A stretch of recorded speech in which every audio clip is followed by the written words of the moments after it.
कि इस फर्जी हिंदू को, फर्जी राष्ट्रवादी को, तिरंगा को 3 रंग कह करके अपमानित करने वाले को। फर्जी हिंदू कौन है? फर्जी हिंदू नरेंद्र मोदी। सबसे ज्यादा हिंदू मंदिर कौन तोड़ा औरंगजेब के बाद? हम पर मानहानि का मुकदमा करे।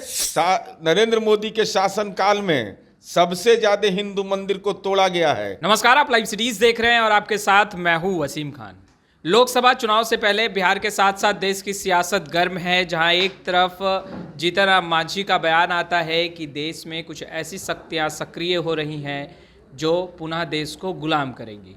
वहीं दूसरी तरफ बीजेपी ने बिहार सरकार पर सवाल खड़े किए हैं, मुख्यमंत्री नीतीश कुमार पर सवाल खड़ा किया और कहा है कि मुख्यमंत्री नीतीश कुमार के शासनकाल में बिहार मिनी पाकिस्तान बन चुका है। हमारे साथ बातचीत करने के लिए जेडीयू के कद्दावर नेता, एमएलसी सह प्रवक्ता नीरज कुमार जी हैं, इनसे बात करेंगे। आप लोगों के शासनकाल में, मुख्यमंत्री नीतीश कुमार जी के शासनकाल में बिहार मिनी पाकिस्तान बन गया, संजय जायसवाल कह रहे हैं। अरे पाकिस्तान कहने का अर्थ क्या धर्म विशेष है क्या उनका? चूँकि माननीय संजय जायसवाल जी खून पेशाब पैखाना के डॉक्टर हैं, जहाँ तक हमको जानकारी है। ये जनरल मेडिसिन नहीं, ऑर्थोपेडिक सर्जन नहीं है, तो स्वाभाविक है मेंटली भी वैसे ही हैं, पैथोलॉजिकल डॉक्टर हैं ये। तो भारतीय जनता पार्टी का मातृ संगठन है आरएसएस, और वो अखंड भारत बोलता है। इनको श्राप लग जाएगा।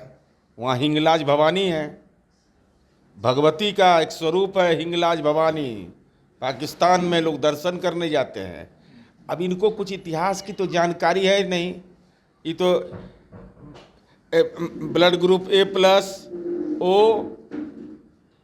B+ यही देखे हैं। इनसे ज़्यादा तो है नहीं, सोडियम कितना है, पोटासियम कितना है। इनको जानकारी है कि जिस पाकिस्तान की बात वो बोल रहे हैं, पाकिस्तान में पहला दलित जगन्नाथ प्रसाद मंडल वहाँ पहला कानून मंत्री वहाँ के बने, जिसको जिन्ना ने नॉमिनेट किया था।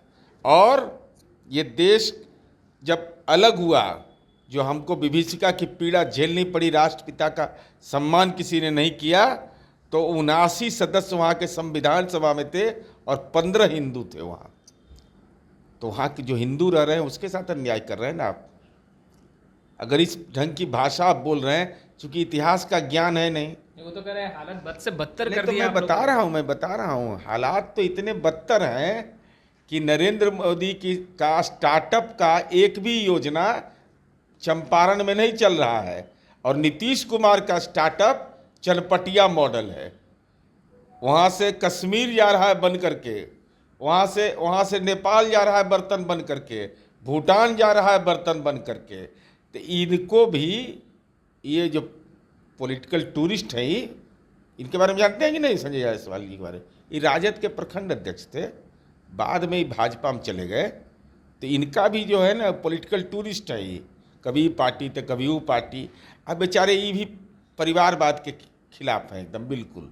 इनके बारे में भी जान जाइए, ये भी बड़ा इंटरेस्टिंग चीज़ है। एकदम भारतीय जनता पार्टी परिवार के वाद के विरोधी है। इनके पिताजी साक्षात मदन जायसवाल जी भी राजनीति में थे। तो कैसे आ गए संजय जायसवाल जी आप? आपकी पार्टी तो परिवारवाद का विरोधी है। मैं एक एक उदाहरण, जब तक चुनाव आएगा तब तक एक एक उदाहरण इन लोग का चिथड़ा उड़ाते रहेंगे।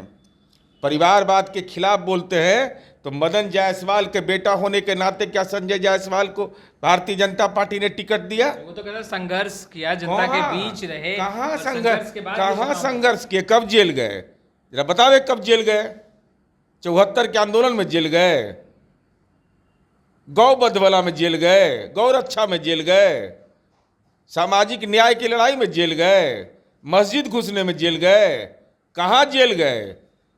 अब हम नहीं जानते कि हो सकता है कि गलत जांच रिपोर्ट दिए होंगे तो उसमें जेल उल गए होंगे, तो वो अलग बात है, पैथोलॉजिकल जांच वाला, उसको हमको जानकारी नहीं है। लेकिन आंदोलन की उपज किस बात का? आंदोलन तो वह करेगा जो जन संघर्षों से पैदा लेगा। आंदोलन वह कैसे करेगा जिसको 3 मंजिल का, जिसका टालिका हो, जिसका नर्सिंग होम 4 तल्ले का हो, उस संघर्ष की बुनियाद पर आया है। बीजेपी के बाद तो जीतन राम मांझी जी ने भी कहा कि देश में कुछ शक्तियां सक्रिय हो रही हैं जो देश को पुनः गुलाम करेंगे, और साथ ही साथ उन्होंने कहा कि विदेश से फंडिंग भी हो रहा है। देखिए, अब मांझी जी इतना ज्ञान हमको नहीं है, चूँकि मान लिए मांझी जी का ज्ञान अभी मिल रहा है, गुलामी कर रहे हैं वो अमित शाह का नरेंद्र मोदी तक तो पहुँच ही नहीं पा रहे हैं स्टेप बाय स्टेप। और उनसे भी सवाल है मेरा कि आदरणीय जीतन राम मांझी जी के बारे में भाजपा क्या कहता है? ये परिवारवाद है कि नहीं है? परिवारवाद के खिलाफ हैं तो जीतन राम मांझी की पार्टी का एंट्री कैसे हुआ? उनकी चिंता क्या है? उनका चिंता बिहार का चिंता है, और उनका तो है कि हमारा कुछ उपाय कर दो, हमारे बेटा का भी कर दो, मिलजुल के बाप बेटा रहेंगे, हो गया काम, चकाचक है। वो दशरथ मांझी की चिंता कर रहे हैं कि दशरथ मांझी ने पहाड़ पुरुष की चिंता कर रहे हैं। इसलिए और हम यह कह रहे हैं कि अगर आप यह कह रहे हैं कि फंडिंग हो रहा है तो इसका मतलब अमित शाह को आंख दिखा रहे हैं क्या? इसका लोग कायर है? अमित शाह डरपोक है, निष्काम है, कोई काम लायक नहीं है कि दुनिया से फंडिंग हो रहा है देश के खिलाफ, राष्ट्रीय सुरक्षा पर खतरा है, गृह मंत्री से ही मिल रहे हैं। इसका मतलब गृह मंत्री पर, इसका मतलब सीट देने में दिक्कत कर रहा है। इसका मतलब समझ, चूँकि हैं जीतन राम मांझी जी दिमागी रूप से, राजनीतिक रूप से शातिर आदमी, वो हल्का में वो बड़ी बात बोल देते हैं। ये बोलने का मतलब ये हुआ कि अमित शाह बेकाम है, अमित शाह के गृह मंत्री रहते हुए विदेश की फंडिंग चल रही है, इसका मतलब अमित शाह की कार्यप्रणाली गलत है, अमित शाह पर आंख दिखा दिया। अब सोच लीजिएगा जीतन राम मांझी जी कि सीबीआई ईडी आईटी के डर से आप उधर गए, ऐसा नहीं बोलने के बाद आपके घर में भी गृह प्रवेश हो जाए उसका। उन्होंने तो कहा कि आप लोगों ने विश्वासघात किया, कई गंभीर आरोप लगाए, बेबुनियाद आरोप लगाए, उससे नाराज होके गए हैं, किसी से डर कर नहीं गए। हम लोग कहाँ आरोप लगाए? हम लोग तो कहे कि भाई आप कहाँ कहाँ भटकते हैं। अरे मन है तब एक साथ रहिए, अब यहाँ रहिएगा वहाँ सूचना पहुँचाइएगा, तब बताइए उम्र के चौथा पड़ाव में अब राजनीति में डाकिया बनिएगा? ऐसा काम करना चाहिए आदमी को? मान लीजिए हम इस पार्टी के अंदर में हैं तो हम इस पार्टी में 70 साल 75 साल हमारा उम्र हो जाए, अब 75 साल के बाद हमसे कोई पूछे कि इस पार्टी के बैठक में क्या हुआ था और इसकी सूचना अगर हम दें तो राजनीति के डाकिया बनने से रोकने के लिए माननीय नीतीश कुमार जी ने कहा कि विलय कीजिए और नहीं तो रास्ता पकड़िए। अच्छा, तीसरी बैठक जो है वो विपक्षी दलों की होने जा रही है। नीरज कुमार जी, क्या संयोजक को लेकर के इस तीसरी बैठक में कुछ बात होगी? क्या मुख्यमंत्री नीतीश कुमार के चेहरे पर भी कुछ चर्चा होगी? क्या लगता है? माननीय नीतीश कुमार जी किसी भी पद के उम्मीदवार नहीं हैं, विपक्ष की आवाज़ हैं, और माननीय नीतीश कुमार जी मुहिम के नायक हैं। तो स्वाभाविक रूप से देश के राजनीतिक विमर्श में जो इंडिया बना है, जिसको मुजाहिदीन इंडिया कहता है, ये सब निर्लज सब बताइए। क्योंकि डॉक्टर अंबेडकर ने कहा था 18 सितंबर 1948 को कि इंडिया दैट इज भारत, तो अंबेडकर इंडिया बोले हैं तो उसी इंडिया को हम मान रहे हैं, तो कहता है ये मुजाहिदीन इंडिया है। तो नीतीश कुमार जी किसी पद के उम्मीदवार नहीं हैं, बल्कि नीतीश कुमार जी का एक ही संकल्प है कि इस फर्जी हिंदू को, फर्जी राष्ट्रवादी को, तिरंगा को 3 रंग कह करके अपमानित करने वाले को। फर्जी हिंदू कौन है?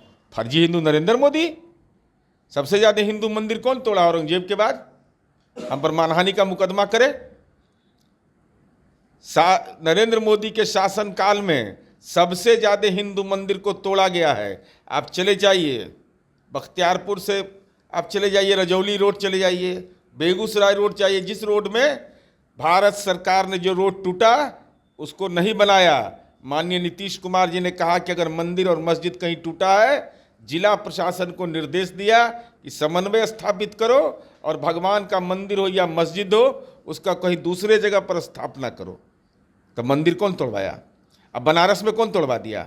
आज सावन महीना में मैं बता रहा हूँ, लंका थाना में 150 शिवलिंग रखा हुआ है, और सावन महीना में एको को यहाँ पेंट वाला हर हर महादेव जो करता है, सब टीक बांधता है, सावन में मुर्गा खाता है, एक दिन जलाभिषेक नहीं किया, वहाँ जाके बेलपत्र नहीं चढ़ा रहा है। भारत माता के मंदिर को तोड़ दिया वाराणसी में, भारत माता के मंदिर को, और ये कह रहे हैं कि मंदिर ये हिंदू है।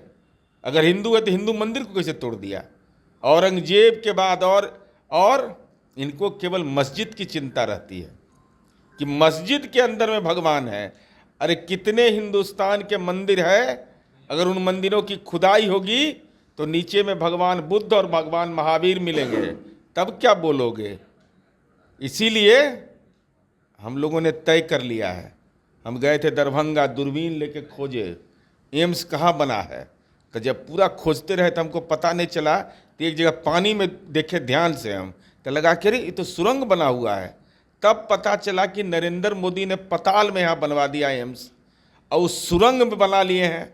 और सुरंग में एक सुसज्जित अटैच लैट्रिन बाथरूम भी नरेंद्र मोदी अपने लिए बनवा लिए हैं, और जिसमें कि वो जा करके वहीं, अब केदारनाथ के गुफा नहीं जाएंगे, तंत्र मंत्र के धरती है दरभंगा, वही गुफा में जा करके वहीं दाढ़ी खुजलाते मिलेंगे 24 के बाद। तो आपने सुना, नीरज कुमार जी को स्पष्ट रूप से कहते नजर आ रहे हैं कि देश के प्रधानमंत्री नरेंद्र मोदी फर्जी हिंदू हैं। खैर, इस वीडियो में इतना ही। आपका बहुत बहुत शुक्रिया।